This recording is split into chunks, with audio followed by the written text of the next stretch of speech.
Baoshan Iron and Steel Company Limited is one of the world's most competitive steel enterprises, which ranks second in the crude steel production, first in the automotive sheet output, and first in silicon steel output among all the global listed steel companies.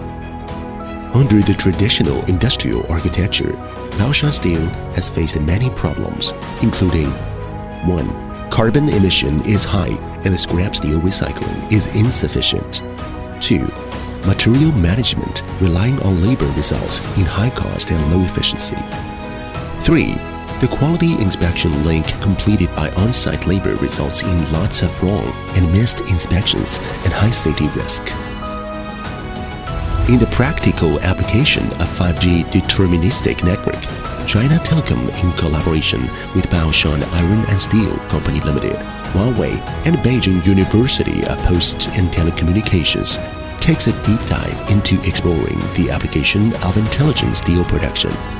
The super time frequency folding combines with 5G LAN and dual Fed and selective receiving, which reaches latency and reliability 4 milliseconds at 99.999%. Relying on the deterministic network, many application scenarios with high requirements for network determinacy is launched, including remote control of overhead cranes, remote control of stacker reclaimer, 5G slag adding robots, automatic driving of heavy load AGV, 5G AI scrap steel grading, and steel surface quality inspection.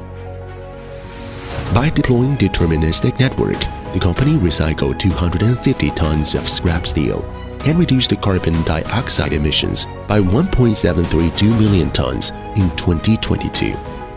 Reduced labor costs 54 million yuan per year. Improved safety.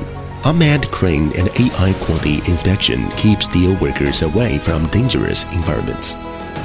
Based on the deterministic network, Baosteel sets foot on the realistic industrial scenarios by adopting intelligent platforms to realize high-quality development of steel, driven by the trend of the interconnection of everything. Deterministic network is conducive to the realization of autonomy, automation, and intelligent generation in the future industrial field.